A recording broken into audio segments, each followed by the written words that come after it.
The 23rd floor of Blackwood Technologies hummed with the quiet efficiency of after-hours cleaning crews. Elena Rodriguez pushed her cart down the marble-lined corridor, her rubber-soled shoes squeaking softly against the polished stone. At 32, she'd learned that the best time to cry was during the night shift, when only the security cameras could witness her breaking apart. Her phone buzzed against her hip. Elena glanced at the caller ID and felt her stomach drop. St. Mary's Children's Hospital, Mrs. Rodriguez? The voice was gentle but urgent. This is Nurse Patterson. We need to discuss Diego's treatment plan. The insurance company has denied coverage for the new immunotherapy protocol. Elena's cleaning rag fell from trembling fingers. What does that mean? Without the treatment, we're looking at traditional chemotherapy with a 60% success rate. The new protocol has shown 95% effectiveness in cases like Diego's, but the cost is, she paused, $250,000. The world tilted. Elena gripped her cart handle, knuckles white. I need time to figure this out. Mrs. Rodriguez, I understand this is overwhelming, but Diego's cancer is aggressive. We need to start treatment within the next 2 weeks, or... Elena ended the call, unable to hear the rest. She stumbled toward the nearest office, needing somewhere private to fall apart. Through her tears, she didn't notice the light spilling from beneath the corner office door. Please, there has to be something, she whispered into the empty hallway. Then louder, her voice cracking, I can't lose my baby. He's only 8 years old. He hasn't even lived yet.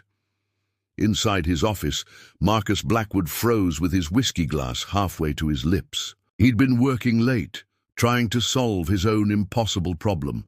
His grandfather's will required him to marry within 45 days or forfeit the billion-dollar empire he'd spent his life building. At 28, he'd focused on business, not relationships, and now faced losing everything, but the woman crying in his hallway was facing something far worse. Marcus had noticed Elena before. She worked with quiet dignity, never asking for special treatment, never complaining. He'd seen the small photo she kept tucked in her supply belt, a boy with her same dark eyes and brave smile. Setting down his glass, Marcus opened the door. Elena spun around, mortified, wiping tears with the back of her hand. Mr. Blackwood, I'm so sorry. I didn't know you were here. I'll leave immediately. Your son, Marcus interrupted gently. He needs surgery. Elena's face crumpled. I'm sorry. You had to hear that. It won't affect my work, I promise. Marcus studied her. This woman who cleaned his world while her own was falling apart, who apologized for her pain while facing the unthinkable. An idea began forming, desperate and impossible. Elena, he said slowly, what if I told you there was a way to save your son, a way that might save us both? Thunder rumbled outside the floor-to-ceiling windows as Marcus Blackwood prepared to make the most important proposal of his life. The Meridian Hotel ballroom glittered like a constellation brought to earth. Elena tugged nervously at the sapphire-blue gown Marcus had chosen for her, feeling like an imposter among Manhattan's elite. The charity auction for children's cancer. Research felt cruelly ironic given her circumstances. Remember, Marcus whispered, his hand warm on her lower back. We've been secretly dating for 6 months. You're shy about publicity, which is why no one's heard of you before. Elena nodded, her mouth dry. 3 days had passed since she'd signed Marcus's contract, a marriage of convenience lasting 6 months, with $250,000 up front for Diego's treatment, and another $250,000 when they divorced. It seemed too good to be true. Marcus, darling! A stunning redhead in a silver gown approached, her smile sharp as cut glass. You've been hiding from me? Vivian, Marcus replied coolly. Eleanor, this is Vivian Sterling. Vivian, my wife Eleanor. Vivian's green eyes narrowed as she assessed Elena from head to toe. Wife? How sudden. I don't recall seeing any engagement announcements in the society pages. We preferred privacy, Elena managed, her accent thickening under stress. How refreshing, Vivian purred. And what do you do, Elena? Besides capture our Marcus's heart so completely? Before Elena could answer, Marcus's phone buzzed urgently. His face went pale as he read the message. "Excuse me," he said tightly. "I need to take this." Left alone with Vivian, Elena felt exposed. Under the woman's calculating stare. "You know," Vivian said conversationally, "Marcus and I were together for 3 years. I know all his tells when he's lying, and right now, honey, he's broadcasting lies like a radio tower." Elena's heart hammered. "I don't know what you mean." "Of course you don't." Vivian's smile was arctic. "But I'll figure out your little game. Marcus is worth $3 billion. Whatever you're after, I'll make sure you don't get it." Marcus returned, his expression grim. "We need to leave. Now." "What's wrong?" Elena asked as he guided her through the crowd. That was Dr. Rivera. "Diego's white cell count has dropped dramatically. They need to start the immunotherapy immediately, but there's been a complication with the treatment facility. They need to transfer him to Memorial Sloan Kettering tonight." The world spun around Elena. "Is he—" "He's stable. But Elena, the treatment at Sloan Kettering will cost another 100,000. The insurance will cover nothing," Elena finished, her voice hollow. Marcus stopped walking and turned to face her fully. "I'll handle it. All of it." "Why?" The question burst from her. "Why are you doing this for strangers?" Something vulnerable flickered in Marcus's grey eyes. "Because maybe we're not strangers anymore." As they rushed toward the hospital, Eleanor caught Vivian Sterling watching them from across the ballroom, her phone already pressed to her ear. Whatever conversation she was having looked dangerous. Diego needed her to play this role perfectly. But with each passing hour, Eleanor was beginning to wonder who was really being played. The pediatric oncology ward at Memorial Sloan Kettering buzzed with quiet urgency. Elena sat beside Diego's bed, watching her son sleep between treatment cycles. His small hand was dwarfed by the IV lines, but his breathing was stronger than it had been in weeks. "The immunotherapy is working," Dr. Rivera had told them that morning. "His body is responding better than we hoped." But Elena couldn't shake the feeling that her world was built on shifting sand. "Mija, what the hell have you done?" Elena turned to find her sister Rosa standing in the doorway, her face a storm of anger and concern. Rosa worked as a paralegal and had eyes that missed nothing. "Rosa, what are you doing here?" "What am I doing here? My nephew is getting $250,000 cancer treatment, and my sister is suddenly married to a billionaire nobody's ever heard her mention." Rosa dropped into the visitor's chair. "I've been doing some research on your husband." Elena's stomach clenched. "Rosa, Marcus Blackwood's grandfather died 6 months ago. The will was read last week. Theodore Blackwood was a controlling old bastard who put a marriage clause in his heir's inheritance. Marcus has to be married by December 1st, or he loses everything." Rosa's voice was deadly quiet. "That's 3 weeks away, Elena." "I can explain." "Can you? Because from where I'm sitting, it looks like some desperate billionaire found a desperate mother and made a deal." "What did he offer you?" Elena couldn't meet her sister's eyes. "Diego is getting the treatment he needs." "At what cost?" "Elena, men like Marcus Blackwood don't marry women like us out of kindness. What happens when he gets his inheritance?" "What happens to you? To Diego?" Before Elena could answer, Marcus appeared in the doorway. His usually perfect appearance was disheveled, his shirt sleeves rolled up, his hair mussed from running his hands through it. "Elena, we have a problem." Rosa stood up slowly. "Mr. Blackwood, I presume?" Marcus nodded curtly. "You must be Rosa. Elena's told me about you." "Funny, she never mentioned you until this week." The tension in the room was suffocating. Marcus turned to Elena. There's a reporter outside asking questions. Vincent Cross from the Financial Tribune. Someone tipped him off about our marriage timing and Diego's medical bills. Elena's blood turned to ice. What kind of questions? The kind that could destroy both of us. Marcus's jaw tightened. He knows about the inheritance deadline. He's calling it a marriage of convenience.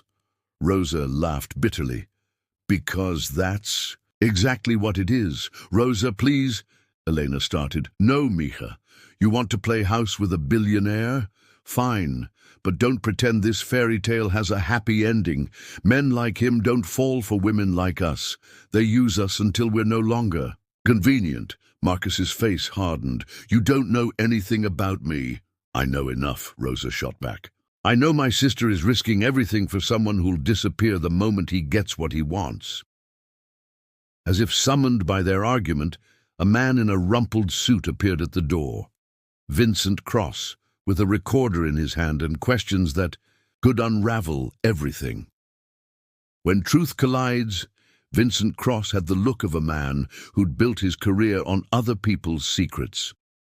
He stood in the hospital corridor like a predator sensing wounded prey, his recorder glinting under the fluorescent lights. Mrs. Blackwood, he said with a smile that never reached his eyes. Vincent Cross, Financial Tribune. I was hoping we could chat about your whirlwind romance. Marcus stepped protectively in front of Elena. My wife has no comment. Interesting. Timing, though, don't you think? Marriage certificate filed just 6 weeks before the inheritance deadline. Your son's medical bills mounting. Some might call it convenient. Elena felt the walls closing in. Behind Vincent, she could see other reporters gathering like sharks smelling blood. We're not doing this here, Marcus said firmly. Not in a children's hospital. Then where? Vincent pressed. Because this story is running tomorrow with or without your cooperation. Billionaire's fake marriage to save empire. It has a nice ring to it. Rosa stepped forward. Get out now, before I call security. Vincent chuckled. Mrs. Martinez, isn't it? Elena's sister. I've been speaking with your neighbors. Very interesting what they have to say about Elena's sudden lifestyle change. Elena's world tilted. Her neighbors knew nothing about Marcus before last week. The story was unraveling.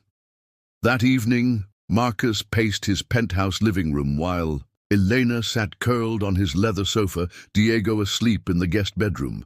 The boy's treatment was working, but Elena felt like she was drowning. My assistant Isabella has been fielding calls all day, Marcus said.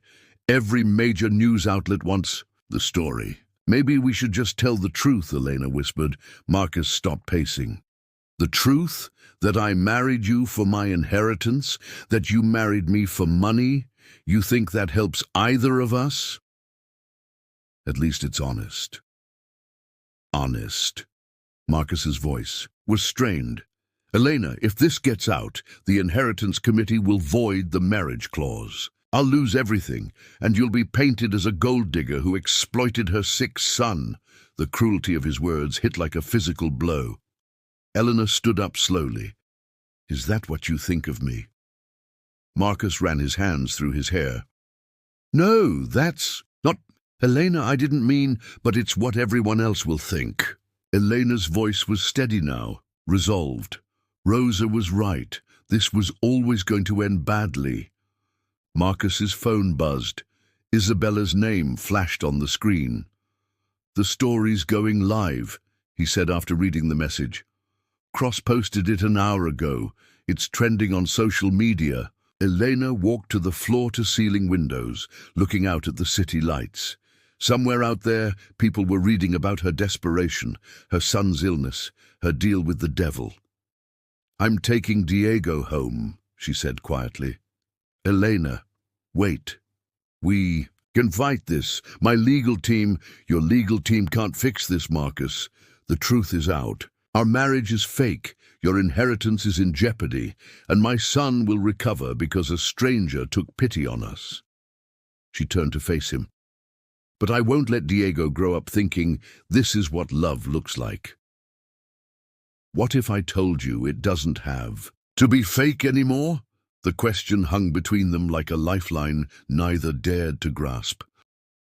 The family courthouse on Center Street felt like a coliseum where gladiators fought with briefcases instead of swords. Marcus sat at the plaintiff's table, his legal team arrayed beside him like armor. Across the room, the Blackwood Foundation's board members watched with predatory patience. Judge Patricia Wells, a woman whose silver hair and sharp eyes suggested decades of cutting through legal nonsense, reviewed the case files. "This is unusual, Mr. Blackwood. The Inheritance Committee is challenging the validity of your marriage based on newspaper reports." "Your Honor," the committee's lawyer stood. "Theodore Blackwood's will specifically requires a marriage based on mutual affection and genuine commitment. The evidence suggests this union was purely transactional."